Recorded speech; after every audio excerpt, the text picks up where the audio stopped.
मुस्लिम league नून आजादी मार्च में भरपूर शिरकत करेगी। 31 अक्टूबर को इस्लामाबाद में पाकिस्तान जिंदाबाद कहेगी।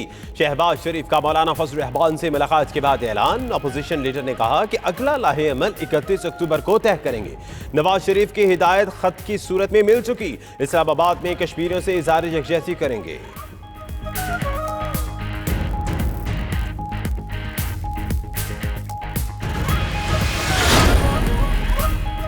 शहबाज शरीफ का हुकूमत के इस्तीफे और नए इंतखाबात का मुतालबा। कहा सिलेक्टेड हुकूमत और सिलेक्टेड वज़ीर आज़म है। इमरान खान अपनी नाकामी का बोझ इदारों पर डालना चाहते हैं। नून लीग मईशत को 6 माह में बहाल कर सकती है। फजल रहमान बोले हुक्मरान मुज़ाकरात की बात करते हैं, साथ गालियां भी देते हैं। धांधली हुई है तो मौलाना हल्का बताएं ताकि हम उसे खुलवाएं। वजीर इत्तलात खैबर पख्तूनख्वा शौकत यूसुफजई का कहना है JUI 15 लाख तो दूर 15,000 लोग भी इकट्ठे नहीं कर सकती। हुकूमत ने मुल्क की सालमियत की खातिर मुज़ाकराती कमेटी बनाई। उधर शेख रशीद की फजल रहमान से मुज़ाकरात के दरवाजे बंद ना करने की दरख्वास्त।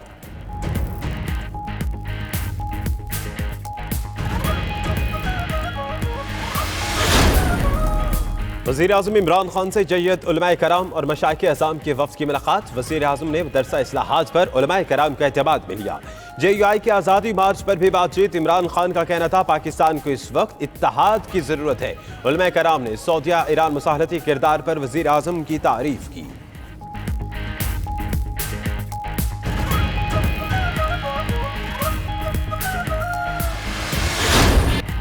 PCB ने सरफराज अहमद को कौमी टीम की कप्तानी से हटा दिया। सरफराज टेस्ट के अलावा T20 टीम की क़यादत से भी हाथ धो बैठे। Azhar Ali test, Babar Azam T20 team के कप्तान मुकर्रर। बोर्ड के मुताबिक सरफराज को नाकिस कारकर्दगी पर हटाया गया। Babar Azam T20 world cup 2020 तक कप्तान होंगे। दौरा ऑस्ट्रेलिया के लिए टीमों का ऐलान 21 अक्टूबर को होगा। सरफराज अहमद बेहतरीन काम कर रहे थे। कप्तान की तब्दीली PCB का फैसला है। अजहर अली कहते हैं कोशिश होगी कि अच्छा परफॉर्म करें। मिसबाह उल हक के साथ काफी अरसे तक क्रिकेट खेली, उनके साथ अच्छी केमिस्ट्री है। चाहते हैं बतौर कप्तान ऐसे खिलाड़ी पाकिस्तान को दें जो काफी अरसे तक मुल्क के लिए खेल सके।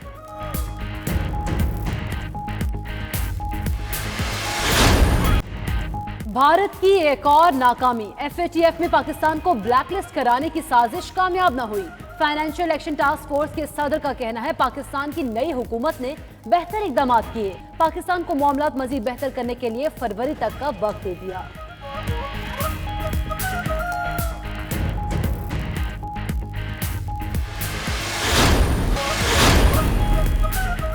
बरतानिया का शाही जोड़ा हसीन जादे लेकर पाकिस्तान से वतन वापस रवाना। शहजादा विलियम और केट मिडल्टन ने आज बारकला हिल्स और आर्मी कैनाइन सेंटर का दौरा किया।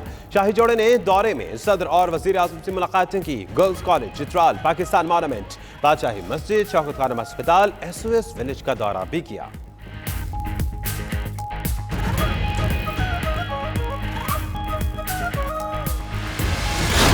में जलसा, मज़ार कायद के करीब पंडाल तैयार। जलसा गाह को पार्टी परचमों और कायदीन की तस्वीर से सजा दिया गया। चेयरमैन पीपल्स पार्टी बिलावल भुट्टो जरदारी जियालों से खिताब करेंगे।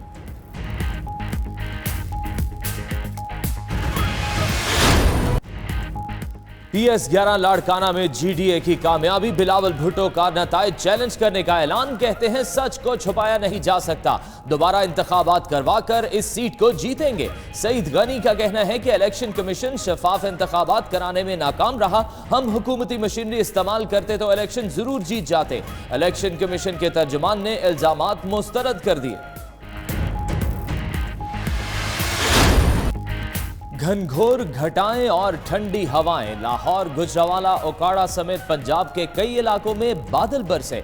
पहाड़ी इलाकों पर भी बदलते मौसम ने जाड़े की आमद की नवीद सुना दी। कालाम, दीर बाला, सवात, कुमराट, लोहारी टॉप और दीगर मकामात पर बर्फबारी। पहाड़ों ने सफेद चादर ओढ़ ली।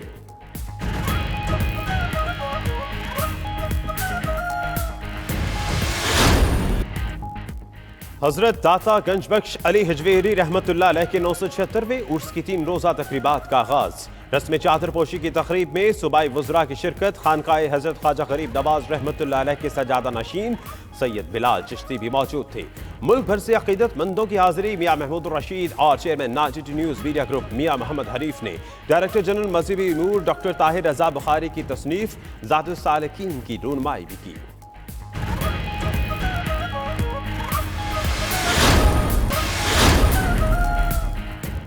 मीशा शफी जेएस इवेंट्स की मुलाजमा साबित नहीं हुई। लाहौर हाई कोर्ट ने अली जफर के खिलाफ मीशा शफी की अपील का तफसीली फैसला जारी कर दिया।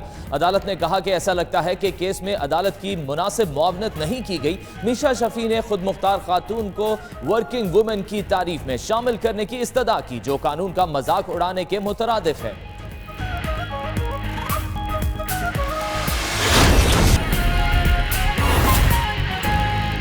रहे हैं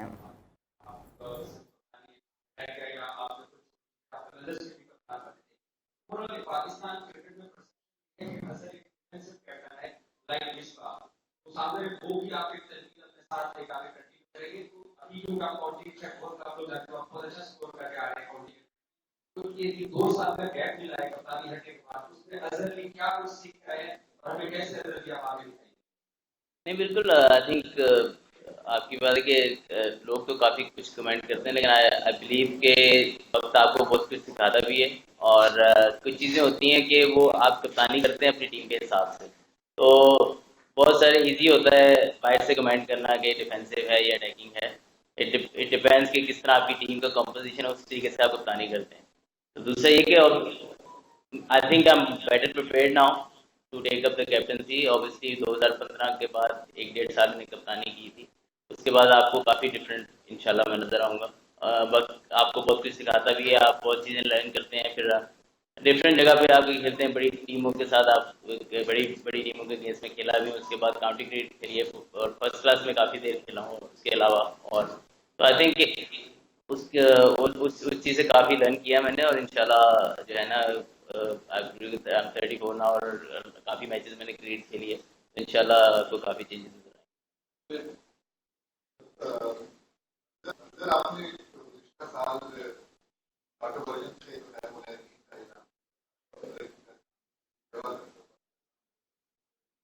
आप मेंटली इस वक्त प्रिपेयर्ड हैं कि आपको पहले से 4-5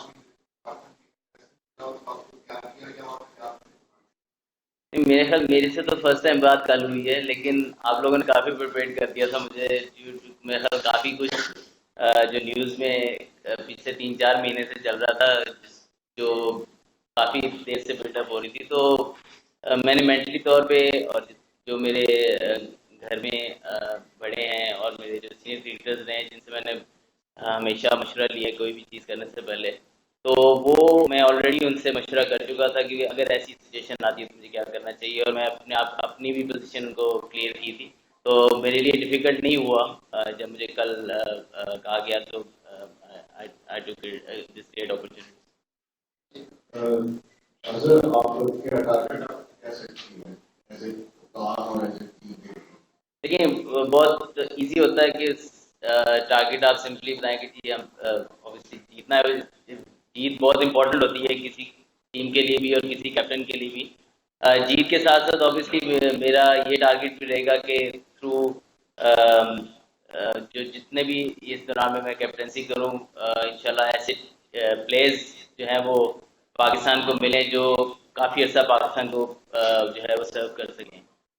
तो जैसे मैंने लेगेसी की बात पहले की थी, और ट्रांसफ़र करूँ, एक एक्सपीरियंस यही होता है कि आपने प्लेयर्स को प्रिपेयर करना है कि किस तरीके से फेयरलेस होकर क्रिकेट खेलनी है, किस तरह पॉजिटिव वे में क्रिकेट खेलनी है। डिफरेंट चैलेंजेस आएंगे, लेकिन उसको किस तरह उसके साथ कोप करना है। तो आई थिंक ये जीतना very important, but I think एक कल्चर बिल्ड करना वो मेरे टॉप प्रायोरिटीज़ में होगा। दूसरा ये प्रायोरिटीज़ होगी कि टेस्ट क्रिकेट को मैंने खुद बहुत ज़्यादा प्रायोरिटाइज़ किया है, क्योंकि test cricket is the best format of the game, जिसमें आई थिंक प्लेयर्स जो होते हैं वो उनका बेस्ट स्किल्स बाहर आती हैं, और टेस्ट क्रिकेट आपको बेस्ट प्लेयर बनाती है। तो आई थिंक ये मेरी प्रायोरिटी होगी कि हमारे प्लेयर्स जो हैं वो टेस्ट क्रिकेट को प्रायोरिटाइज़ करें, और ज़्यादा फोकस करें रेड बॉल क्रिकेट पे, क्योंकि white ball cricket will take care of itself.